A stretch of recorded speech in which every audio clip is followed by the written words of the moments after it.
सबसे पहले तो मैं माफ़ी चाहता हूँ, थोड़ा सा देर हो गई, आपको लोग असुविधा हुई, उसके लिए क्षमा प्रार्थी हूँ। पंचायती राज दिवस मनाया गया पूरे देश में और माननीय प्रधानमंत्री जी ने बड़ी कृपा की जो उन्होंने रीवा का चयन किया। प्रधानमंत्री ने जो पंचायत राज दिवस मनाने के लिए, लेकिन दुख इस बात का है कि जो पंचायत राज के चुनाव जीत के आए उनसे प्रधानमंत्री जी ने मन की बात नहीं की। पूरे देश में मध्य प्रदेश पहला राज्य था जिसने कि संविधान संशोधन के अंतर्गत चुनाव कराए, महिलाओं को आरक्षण दिया, अनुसूचित जाति जनजाति पिछड़ा वर्ग को आरक्षण दिया और अधिकार दिए। सबसे ज़्यादा अधिकार किसी प्रांत में दिए गए थे, पंचायत राज में तो मध्य प्रदेश में दिए गए थे। नियुक्तियों के अधिकार दिए गए थे। पंचायत कर्मी, शिक्षक कर्मी, गुरुजी,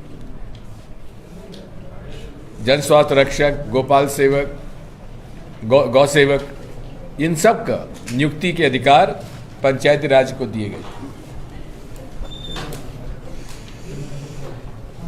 और पूरे देश में जिला परिषद और जनपद पंचायत के अध्यक्ष सदस्य भूख हड़ताल कर रहे थे, उनसे चर्चा तक नहीं होने दी।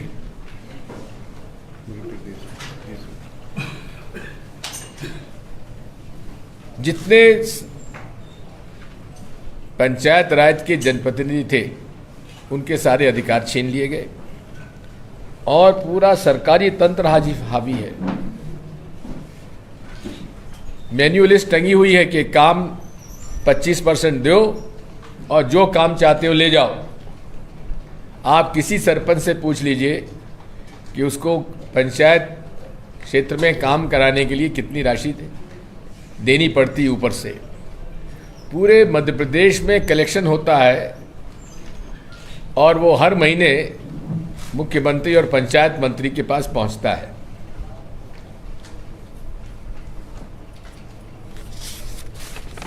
हमारा पूरा समर्थन उन सारे निर्वाचित प्रतिनिधियों को है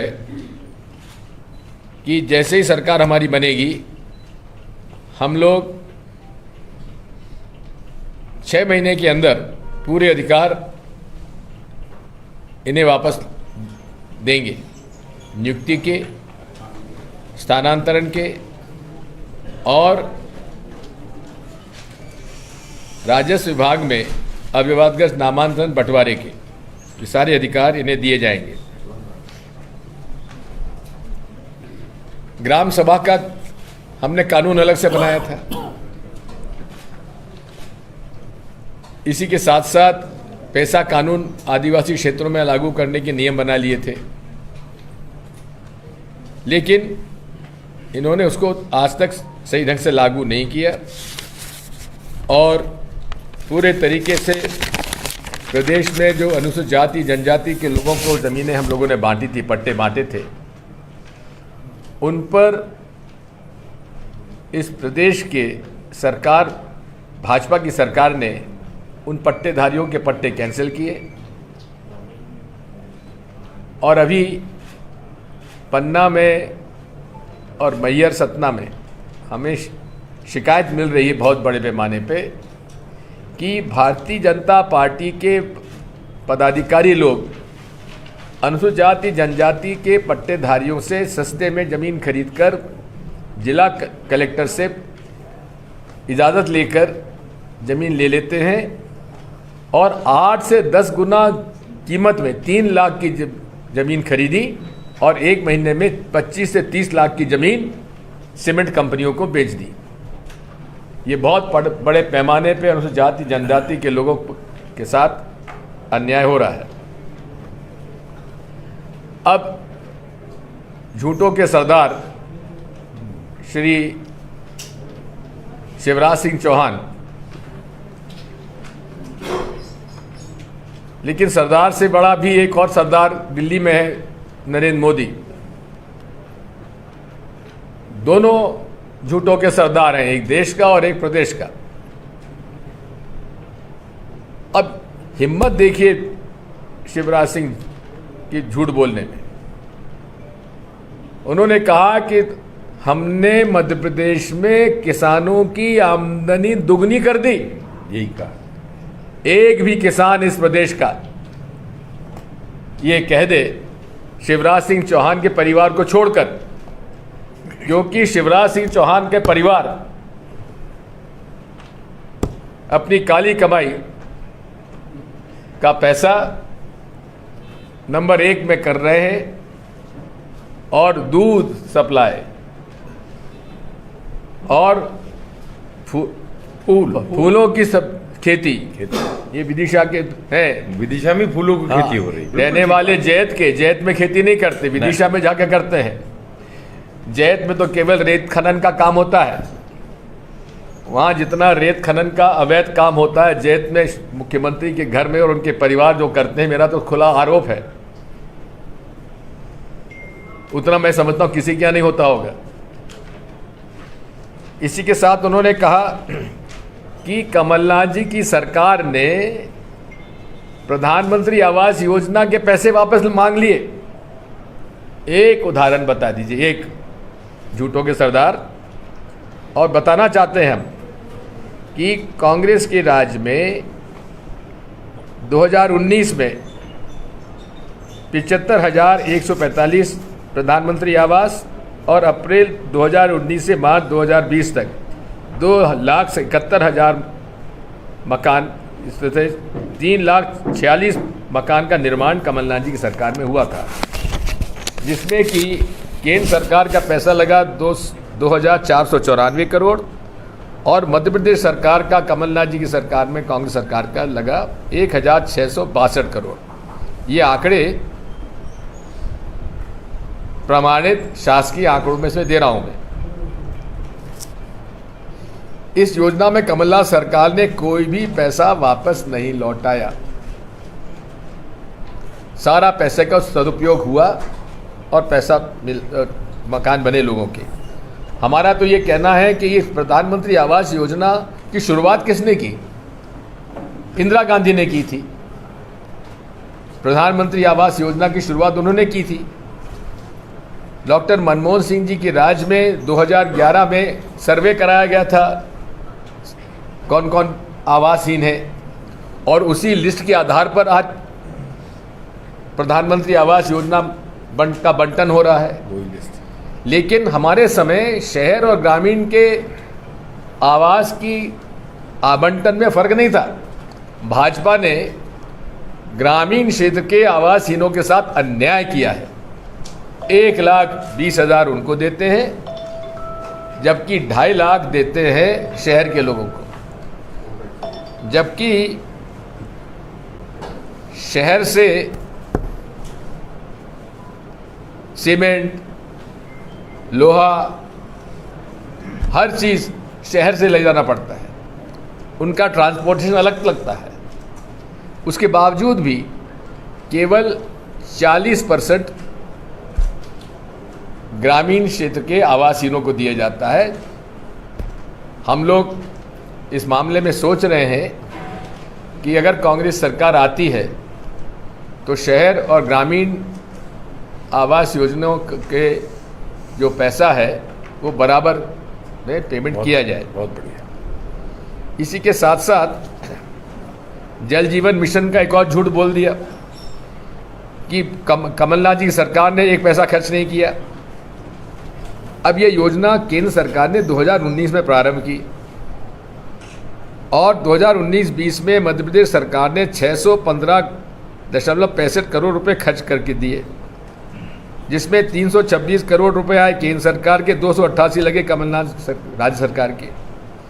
इसका मतलब यह है कि दोनों कार्यक्रमों में, जल मिशन में और प्रधानमंत्री आवास योजना में, मध्य प्रदेश के सरकार में एक एक पैसा जो लगना था वो लगा है ताकि योजनाओं का पूरा क्रियान्वयन हो और एक पैसा भी केंद्र सरकार को नहीं लौटाया गया।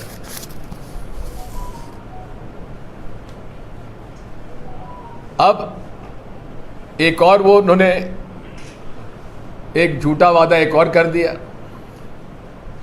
खुलेआम झूठ बोलते रहते हैं कि कमलनाथ जी की सरकार में जो वादा किया था किसानों का कर्जा माफ़ करने का, एक का किसान को माफ़ नहीं हुआ। हमारे पास तो रिकॉर्ड है कि जैत में उनके गांव में उनके परिवार के लोगों का कर्जा माफ़ हुआ है। ओवरड्यू जितने किसान थे उनको 2-2 लाख रुपए का पूरे एक का कर्जा माफ़ हुआ। इसके बाद 50 जिनका ड्यू था उनका 50,000 का एक किश्त में कम हुआ, माफ़ हुआ। 1 लाख का हमने कुछ लोग किश्त में कर दिया और आज तक तो पूरे किसानों के 2 लाख तक के कर्जे ड्यू किसानों के भी माफ़ हो जाते। लेकिन उन्होंने हमारे जितने बड़े बड़े जमींदार राजा महाराजा थे उनको खरीद लिया और सरकार गिरा दी। और उसके बाद कर्जा माफ़ी की सरकार की कांग्रेस की योजना को उन्होंने बलाए ताक कर रख दिया, उसके बारे में बात तक नहीं करते। जबकि 2008 में इन्होंने वादा किया था 50,000 किसानों का कर्जा माफ़ करेंगे। स्वयं राजनाथ सिंह जी ने ये वादा किया था जब वो भाजपा के राष्ट्रीय मंत्री थे, अध्यक्ष थे। इस तरह से पूरे इन्होंने दुरुपयोग किया है और किसानों के साथ अन्याय किया है। अब ये अमित शाह जी को बुला रहे हैं, कह रहे हैं कि जो किसानों का कर्जा माफ़ नहीं हुआ उनका ब्याज माफ़ करेंगे, ब्याज माफ़ करेंगे। अरे हम तो कह रहे हैं सरकार हमारी ला दो तो हम लोग मूलधन और ब्याज दोनों माफ़ करेंगे, नहीं माफ़ कर देंगे। तो ये केवल हमने जैसे पहले किया अब करेंगे। इस तरह से पूरे तरीके से ये आज काम कर रहे हैं। साथ में 20 साल बाद शिवराज उर्फ मामू उर्फ मामा ये जो है इनको बहने की याद अब आई है। लाडली बहना योजना जो कि चुराई हुई योजना है। हिमाचल प्रदेश में 1500 रोका माहवार का देने का वादा था, वहाँ से इन्होंने चुराई योजना। 2019 के लोकसभा चुनाव में हम लोगों का वादा था, मैनिफेस्टो था कि गरीब परिवार के लोगों को 6,000 रुपये माहवार न्याय योजना के अंदर, न्यूनतम आय योजना के अंतर्गत दिया जाएगा। सरकार हमारी नहीं बनी, हम नहीं कर पाए। लेकिन मध्य प्रदेश में कमलनाथ जी ने नारी सम्मान योजना कल का हमने वादा किया है। गैस की टंकी 500 रुपये में और हर साधनहीन गरीब परिवारों को महिलाओं को 1500 रुपये दिए जाएंगे। और कमलनाथ जी ऐसी शख्सियत है जो कहते हैं सो करते हैं, वो भी होगा।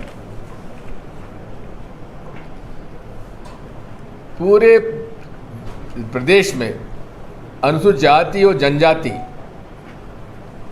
का जो स्पेशल कंपोनेंट प्लान और ट्राइबल सब प्लान का पैसा जो है केवल बड़े बड़े आयोजनों में खर्च किए जा रहे हैं।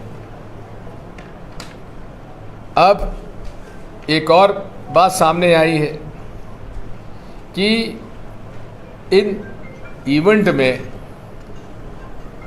एक्चुअल उपस्थिति जितनी होती है उससे 3 गुना लोगों के खाने की व्यवस्था का पेमेंट हो रहा है। ऐसा यहाँ हो चुका है रीवा में, ये हाल ही में रिपोर्ट है। 40,000 लोग आए, पेमेंट हुआ 1.25 लाख लोगों का। ये 1.25 लाख भूत कौन है जिनको भोजन करा दिया इस प्रशासन ने? इसमें सारा हिस्सा बंधा हुआ है। टेंट जो लगता है वो भी इनके चुने हुए ठेकेदार लगाते हैं। बसों का किराया भी कहाँ से आता है ये भी पूछ लीजिए। ये सारा पैसा केंद्र राज्य सरकार के बजट से खर्च करते हैं, अलग अलग हेड से, और जिसके लिए पैसा आवंटित है उस पर खर्च नहीं होते। पूरा ट्राइबल स्लैब प्लान और स्पेशल कंपोनेंट प्लान का जो अनुसूचित जाति जनजाति के हित के लिए लगाया जाता है वो उस पर उसका उपयोग नहीं हो रहा है। लाडली बहनों योजना का जहाँ तक सवाल है, मैंने जैसा कहा कि इनको 20 साल बाद याद आई। हम लोग गैस की टंकी भी 500 रुपये में देंगे। एक हमारी महिला नेता ने बात बिल्कुल सही कही कि आज 1170 रुपये की कीमत है टंकी की। तो शिवराज सिंह जी, आप ये फॉर्म वार्म भरवाने के बजाय एक काम करो कि हम पूरे जो आप खर्च कर रहे हो वो सब्सिडी जो है आप गैस का जो हमें सप्लाई करता है उसको दे दो। हमको तो 170 रुपये में टंकी दे दिया करो। ये फॉर्म वार्म भरवाना बंद करो, इसमें ऑनलाइन भरो। बहुत बढ़िया। कनेक्ट नहीं हो रहा है, OTP आ नहीं रहा है। एक एक फॉर्म भरवाने में 1000 1500 2000 रुपये तो ऐसे ही खर्च हो रहे हैं और इस पर भी उनको पता नहीं मिलेगा नहीं मिलेगा। किसान सम्मान योजना में 6-6 हज़ार रुपये खाते में डाले गए, अब अपात्र लोगों को मिल गए, उनसे वसूली की जा रही है। संबल योजना में पैसे दे दिए, उनसे फिर वसूली की गई। बात यही है, इस झूठों के सरताज नरेंद्र मोदी और शिवराज सिंह चौहान, इन दोनों के खिलाफ जनता में माहौल है। जनता त्रस्त है, महंगाई से त्रस्त है, अनुसूचित जाति जनजाति के लोगों पर अत्याचार हो रहा है, ज़मीनें उनकी छीनी जा रही हैं, बड़े बड़े लोग आगे आ रहे हैं। और अंत में जैसे हमारे कई मित्र कहते हैं कि भाजपा भी अब 3 गुट में बट गई है। एक शिवराज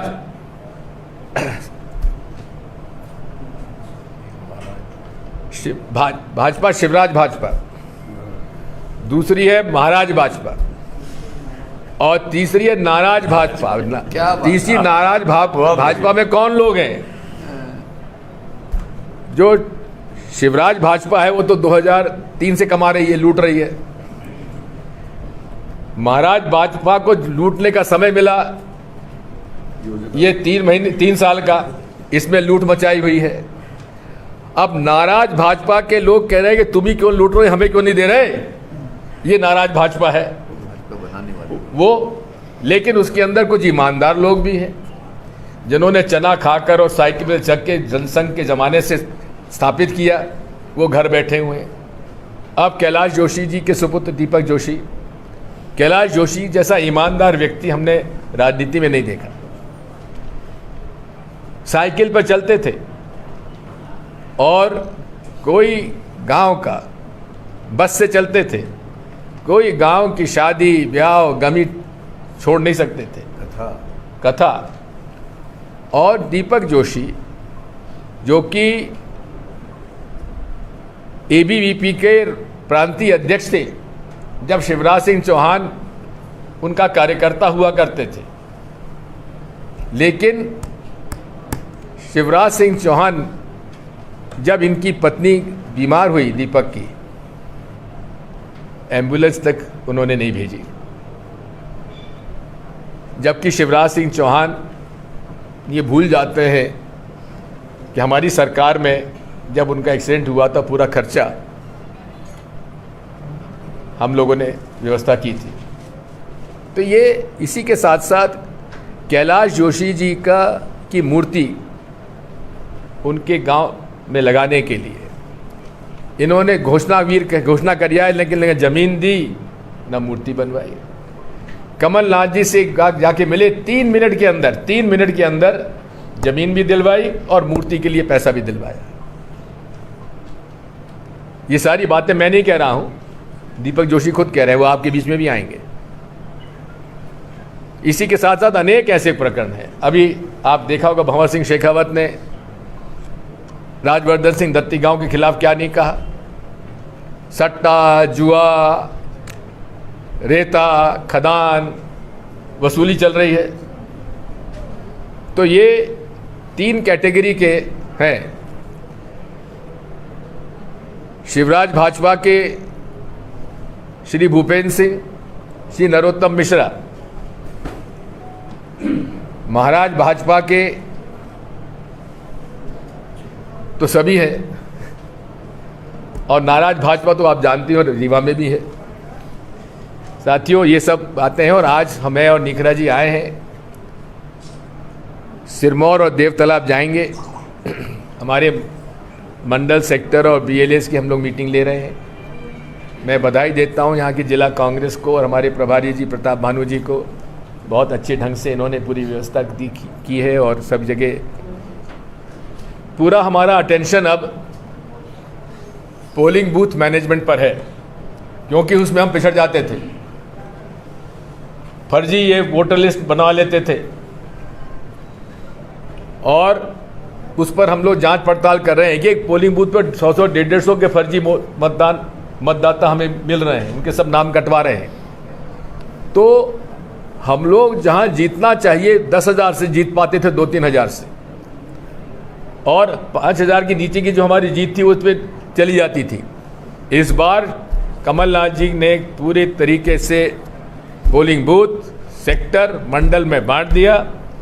पूरा चुनाव कैंपेन हमारा हवाई नहीं होगा, ज़मीनी होगा।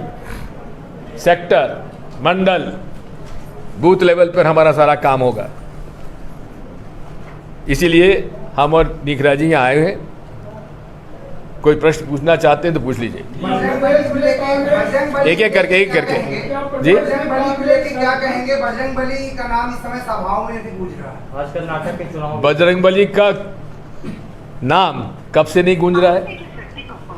आप बताइए, बजरंग बली क्या आज के आए हैं? कब से नहीं गूंज रहा है? मैं खुद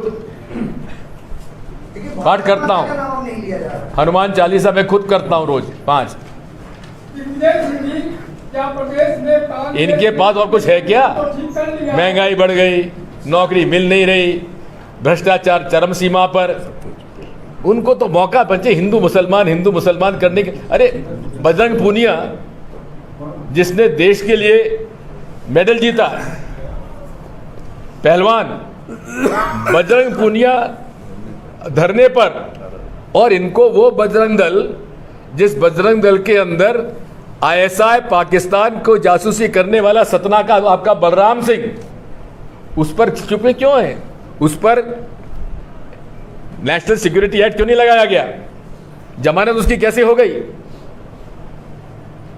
ये मैं पूछना चाहता हूं भाजपा से और शिवराज सिंह चौहान से। उनके खिलाफ आपने राष्ट्रीय सुरक्षा कानून क्यों नहीं लागू किया? ये हमारी मांग रही है। उनकी जमानत हो गई तो आपने सुप्रीम कोर्ट में जमानत की अपील क्यों नहीं की?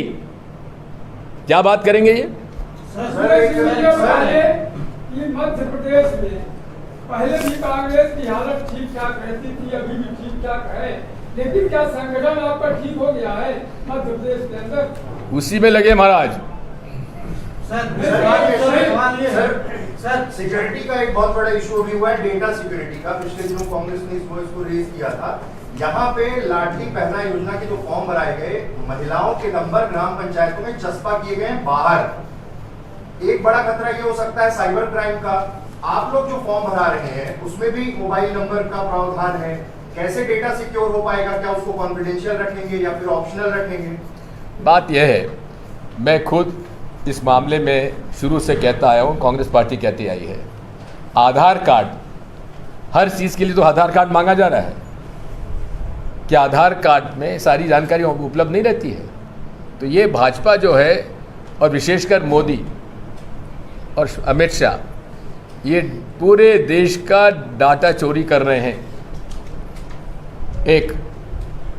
और दूसरा, पेगासस के माध्यम से जितने विरोधी हैं उनके फ़ोन टैप करते हैं। हमारा भी फ़ोन टैप होता है, तो जो बात उनको सुनानी होती है उनको मैं बोल देता हूँ फ़ोन पे, बात करते करते आप में से किसी को पहुँच जाती है।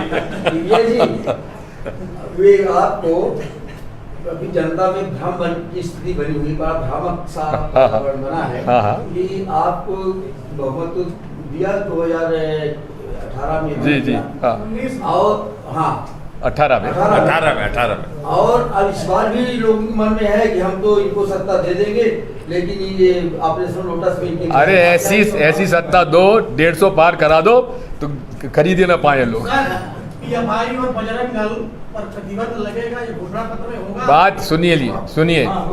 बात सुनिए, सुप्रीम कोर्ट का निर्णय है, जो भी संगठन दूसरे धर्मों के प्रति नफरत फैलाता है उसके खिलाफ सख्त कार्रवाई होना चाहिए।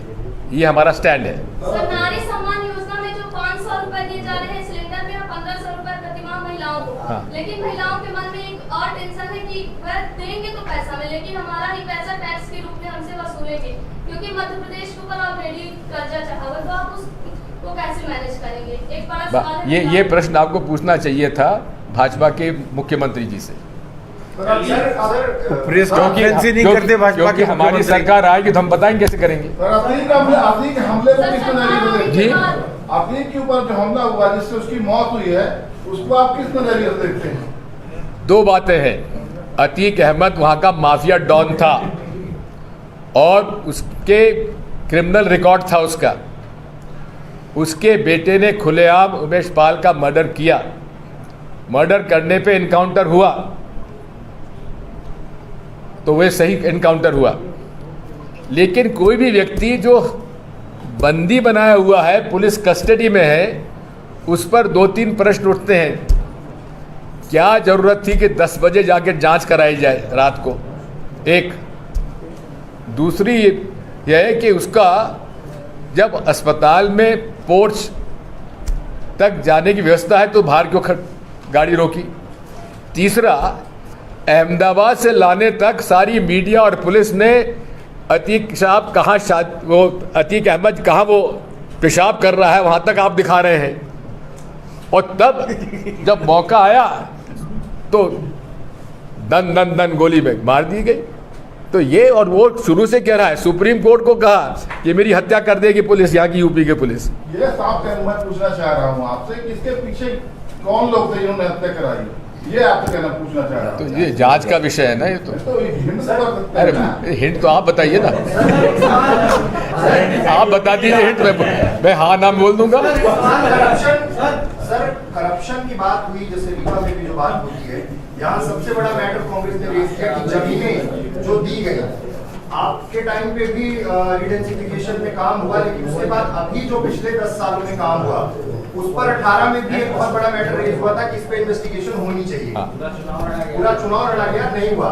इस बार अगर सरकार बनती है तो क्या इस मैटर पे इन्वेस्टिगेशन होगा? रीवा शहर का एक बहुत बड़ा मसला है। देखिए, बात यह है, मध्य प्रदेश में जब से भाजपा की सरकार आई है बड़े बड़े घोटाले हुए। डंपर कांड, व्यापम कांड, फूड सिक्योरिटी कांड, अनेक कांड हुए हैं, उसमें ये कांड भी है। सारे कांडों की जांच की जाएगी और सबसे बड़ा कांड आईएसआई को जासूसी करते हुए वो कांड, सारे केसेस जो समाप्त किए गए हैं उनको सबको खोला जाएगा, उनकी जांच करवाई जाएगी। जी, आपका कोविड संक्रमण कितना भाजपा में कारगर? बात यह है, कोविड का जहाँ तक सवाल है, मध्य प्रदेश में सबसे पहले कमलनाथ जी ने कोविड को रोकने की जो तैयारी थी वो चालू कर दी थी। राहुल गांधी जी ने पहले नेता थे जिन्होंने फरवरी में कह दिया था कि कोविड आ रहा है, कोरोना आ रहा है, जरा आप इसमें सचेत रहिए। लेकिन 13 मार्च 20 मार्च को लगा आपका लॉकडाउन। 13 मार्च को स्वास्थ्य मंत्री मोदी जी के डॉक्टर हर्षवर्धन बयान देते कि कोई चिंता की बात नहीं, सारी व्यवस्था हो गई है। लेकिन न ऑक्सीजन की व्यवस्था थी, ना रेमडेसिविर इंजेक्शन की व्यवस्था थी, ना पीपीई किट की व्यवस्था थी। एक्सपोर्ट किया जा रहा था। इसलिए जो भी लोग मरे हैं उनके प्रति हमारी संवेदना है और उनको 4-4 लाख देने का नेशनल डिजास्टर एक्ट के अंतर्गत प्रावधान है। जब आपने नेशनल डिजास्टर एक्ट के अंतर्गत इसको नेशनल डिजास्टर माना है तो प्रभावित परिवारों का, जिनके परिवार में मौत हुई है, उनको 4-4 लाख देने का प्रावधान है, बाध्यता है। अनाउंस किया सुबह और शाम को अनाउंसमेंट वापस ले लिया। बड़ी मुश्किल से सुप्रीम कोर्ट के आदेश से केवल 50,000 रुपये देने का हुआ और उस 50,000 में भी पूरा नहीं हुआ। सर एक सवाल है, चलिए आखिरी सवाल। हाँ, जो कांग्रेस में नहीं है फिर भी टिकट पाने का दावा कर रहे हैं, उसके लिए क्या कहेंगे? बात यह है जो कांग्रेस का सदस्य टिकट मिलने पे नहीं, उसको कैसे मिलेगा? दावे तो कर रहे हैं ना। धन्यवाद। दावे तो करने का